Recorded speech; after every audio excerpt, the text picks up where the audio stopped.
class 11, chapter 2, total and marginal opportunity cost. First, total opportunity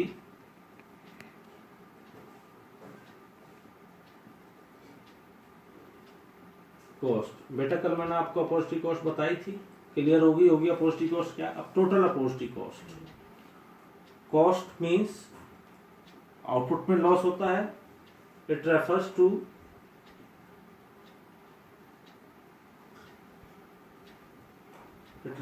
to total loss of output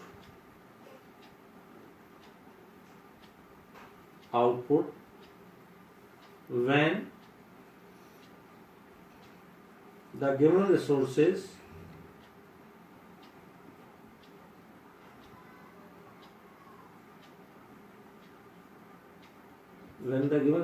are shifted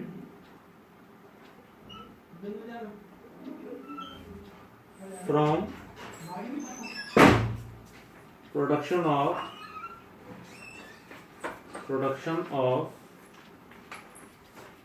good X to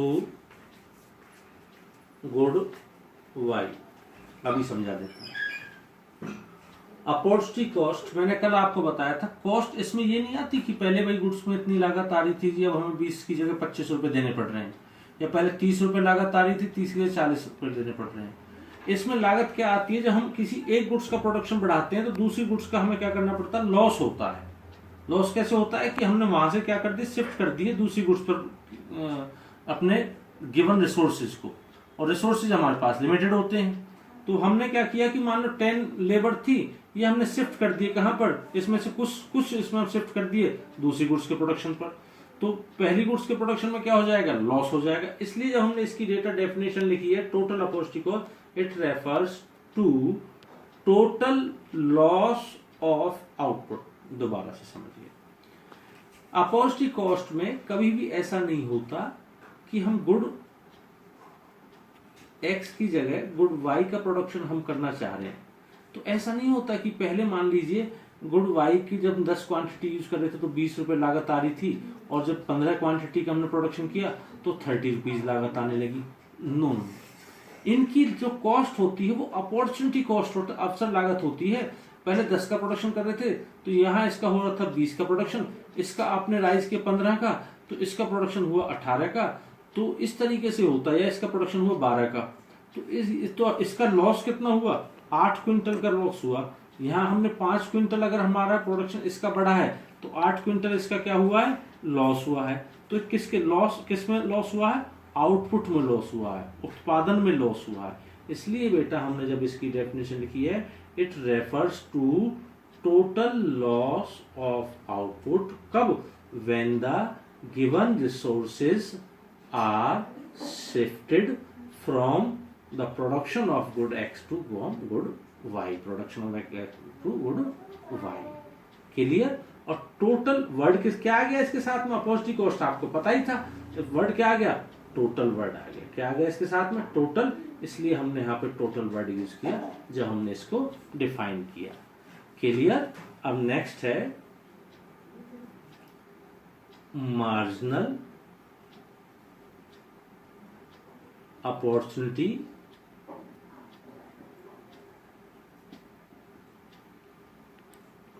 cost. Marginal opportunity cost, MOC. Economics में बहुत आपको marginal मिलेंगे. Marginal opportunity cost, marginal production, marginal revenue, marginal cost, ठीक है, marginal physical productivity. ठीक, तो ये marginal का मतलब होता है बेटा चेंज. मार्जिनल का मतलब क्या होता है, चेंज. किसमें चेंज, अपॉर्चुनिटी कॉस्ट में चेंज. कब चेंज, ये अभी लिख देना है. It is the change in total cost when the given resources given resources are shifted from the production of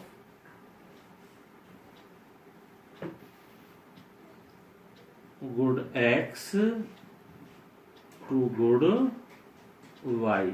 It is change in, it is the change in total cost में, जैसे for example इसका formula बनता है marginal opportunity cost is equal to change in loss of output of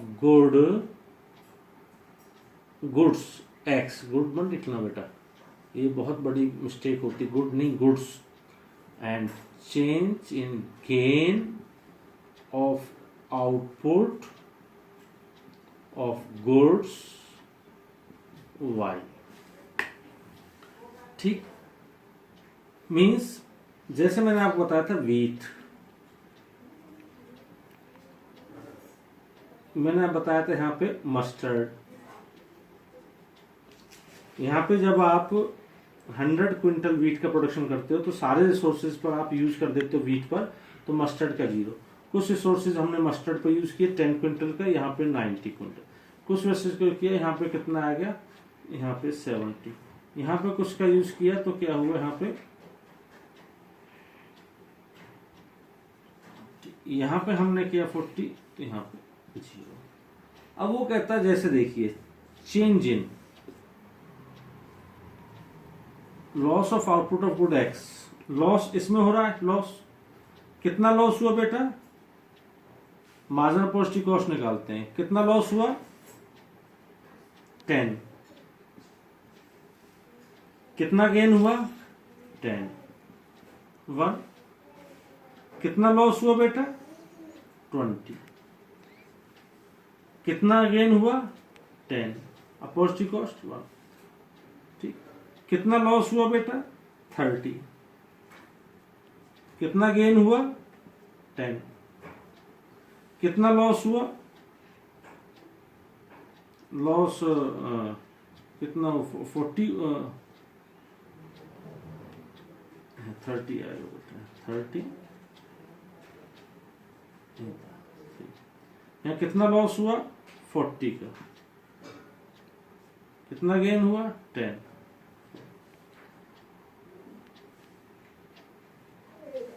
ठीक बेटा। तो इस तरीके से ये मार्जिनल अपॉर्चुनिटी कॉस्ट निकल आई। तो पहले ऊपर लिखेंगे डेल्टा चेंज, डेल्टा मीन्स क्या होता है चेंज, डेल्टा मीन्स क्या होता है चेंज, ठीक है, ये चेंज जितना चेंज हुआ इसमें। तो इसकी डेफिनेशन आप इस तरीके से लिख सकते हो। आप इसकी फॉर्मूले को आप ध्यान रखो कि फॉर्मूला क्या होता है, मार्जिनल में हमेशा ध्यान रखना ऊपर लॉस ऑफ आउटपुट, ठीक है, और नीचे गेन ऑफ आउटपुट। इसकी डेफिनेशन को दूसरा जिस तरीके से आपका फॉर्मूला है आप उसे भी लिख सकते हो, जैसे marginal opportunity cost it is the ratio of, इन दोनों को डिवाइड करके क्या निकल के आता है ratio, it is the ratio of change in loss of goods X to the change in gain of goods y।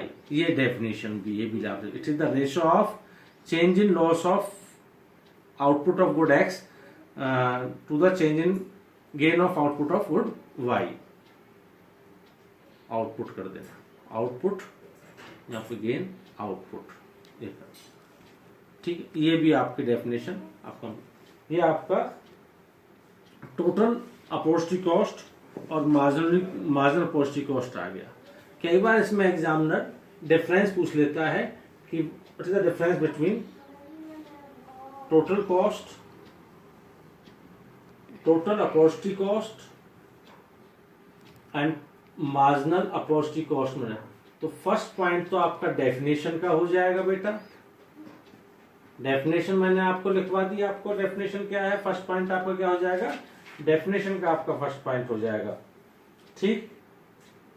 Second point आपको बता देता हूं, ये जो टोटल कॉस्ट है, टोटल कॉस्ट क्या करता है, it indicates the total cost को इंडिकेट करता है ना, it indicates the cost of all the units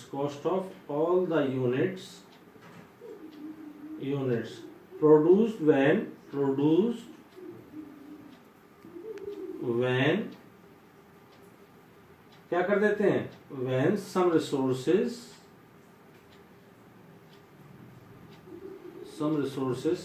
are shifted from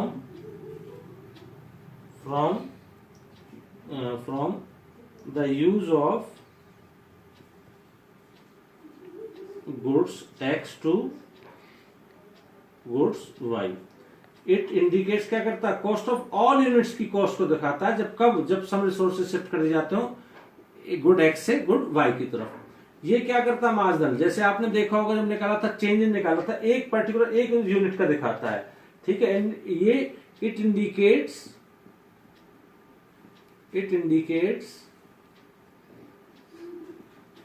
the cost of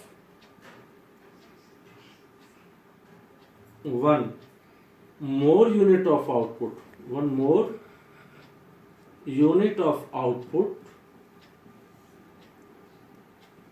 when some resources are shifted from the use of goods X to goods Y। समझा देता हूं दोबारा से, बार बार बना रहा हूं मैं आपके लिए। वीट, मस्टर्ड, यहाँ पे 100, 90, 70, 40, 0, 0, 10, 20, 30, 40। टोटल ने तो ये दिखा दिया आपको, टोटल की ABCDE, टोटल में ये दिखा दिया। टोटल में भी हमने इसको रिसोर्सेज का किया तो टोटल हमारा इतना प्रोडक्शन कम हुआ टोटल, और इतना राइज हुआ। टोटल ने ये दिखा दिया, टोटल हमने सी कुछ प्रोडक्शन का हमने कर दिया, टोटल प्रोडक्शन हमारा इसका इतना हुआ, 20 का इतना हुआ। टोटल प्रोडक्शन डी कॉम्बिनेशन पर टोटल प्रोडक्शन इतना है, इसका टोटल प्रोडक्शन इतना। ये तो दिखा रहा टोटल अपॉर्चुनिटी कॉस्ट। अगर मान लो हम 1 यूनिट का दिखाएं, 1 यूनिट का मीन्स कि हमने एक कुछ सोर्सेज को उधर कर दिया तो 1 यूनिट का निकल गया, इसमें कितना डिफरेंस हुआ 10 का, और इसमें कितना राइज हुआ 10 का। ये 1 यूनिट का दिखा रहे हैं, इसमें कितना राइज हुआ 10 का, कितना लॉस हुआ 20 का। ये जो दोनों में डिफरेंस है, ये दिखा रहा है 1 यूनिट का, कि एक यूनिट का अगर चेंज कर देते हैं तो कितना डिफरेंस आता है पर्टिकुलर एक उसमें क्या कहते हैं वीट के प्रोडक्शन में। तो इसलिए उसने कहा है कि it indicates the cost of 1 more unit of output when resources are shifted from the other. ये टोटल का दिखाता है, ठीक है, क्लियर हो गया। अब आपका ये था कि पीपीसी कर्व कॉनकेव होता है, मैंने आपको बता दिया था। पीपीसी कर्व की कैरेक्टरिस्टिक बता दी थी कि PPC curve slope downward from left to right because when we shift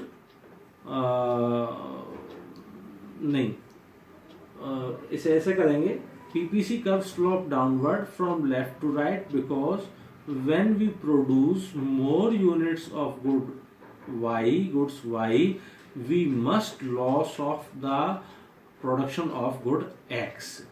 इसलिए जब हम एक का बढ़ाते हैं तो दूसरे का अवश्य ही उसमें घटेगा, इसलिए वो नेगेटिव स्लोप होता है। जैसे मतलब अगर मान लो, इसे नेगेटिव प्रूफ बता देता हूं, गुड एक्स का यदि आप राइज करते हो तो गुड्स वाई का प्रोडक्शन अवश्य ही घटेगा। ये बढ़ना प्लस, ये घटना माइनस, प्लस माइनस माइनस।